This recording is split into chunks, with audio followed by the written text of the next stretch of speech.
दिनैनि बे गोदान बाथ्रा नङा दतमा हिसाबै जोङो थांनाय 2005 जेब्ला बिपिएफ राजनितिक दोलोनि जे जन्म जायो बे जन्म जानायनिफ्रायनो नैबे दतमा हालामनि मानसिफ्रा बा दतमानि ओनसोला हाग्रामा महिलारि सारनि दैदेननाय जे बिपिएफ जेब्ला जन्म जायो बेनिफ्रायनो जों लोब लोब थांनाय 2005 निफ्राय जेब्ला बिपिएफ राजनितिक दोलोआ जन्म जादों बेनिफ्रायनो दिनैसिमबो दासिमबो बिपिएफ राजनितिक दोलो हिसाबै जोंनि दतमा ओनसोला बिराद शक्तिशाली हिसाबै जों खामानि मावो आरो फैगौ समावबो फैबाय थागोन समावबो जोङो बिपिएफ राजनितिक दोलो हिसाबै हाग्रामा सारनि नेतृत्वआव जे बिपिएफ राजनितिक दोलो बेखौ जोङो अनथरजों जों सिबिलांनो जों नाजाबाय थागोन बेखौ जों सेस्था खालामलांबाय थागोन आरो बेयो जोंनि एकदम प्रतिज्ञा बयद्ध आरोखि तो जोङो बिपिएफ राजनितिक हिसाबै दतमायाव नंगौ मोनसे समाव जोङो गेजेराव मोनसे थामसेन दं बेयो जोंनि गेजेराव जेब्ला बिभक्त जादों मोननै मोनथाम जोंनि गेजेरनि बा जोंनि पार्टिनि मानसिफ्रानो दोलोनि मानसिफ्रानो गावस्रानानै जेब्ला राजनिति गेलेयो बे राजनिति गेलेनायावसो जोङो खेबसे जेननो गोनां जादों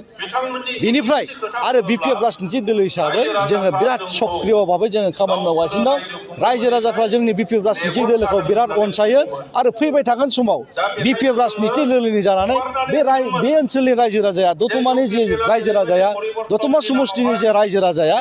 निस्सय बिपिएफ राजनितिक दोलोनि सायाव आस्था बिश्वास बेखौ लाखिगोन आरो सहाय सहिजुगिताखौ खालामबाय थागोन होननानै आंहा बिश्वास दङ बिपिएफ राजनितिक दोलो हिसाबै जों एन्टायार बे मोननै जे समष्टि जुदि गोदानै उदालगुरि आरो क'क्राझार हिसाबै जुदि जायोबा जेब्ला सातटा जेब्ला एमएलए सेगमेन्टखौ लानानै मोननै जेब्ला एमपिनि सेगमेन्टआ जेब्ला ओंखारो होमबा बेवहाय निश्चित भाबै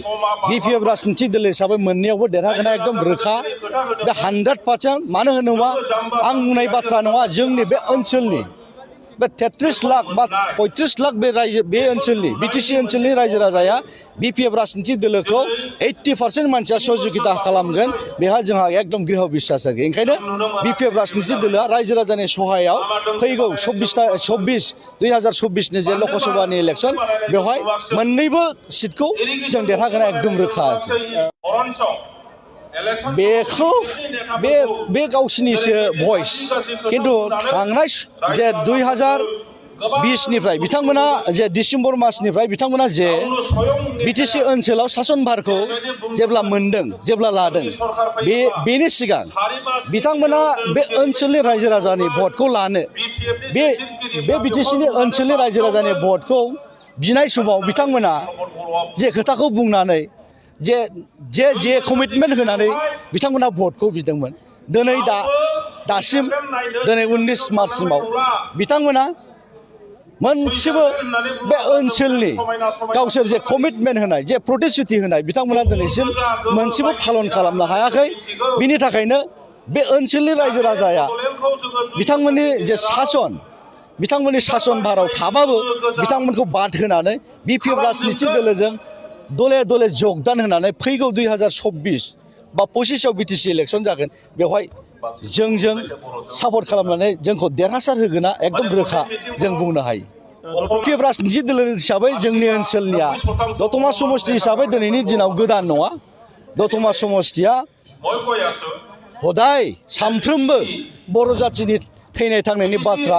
आरो जेब्ला बर'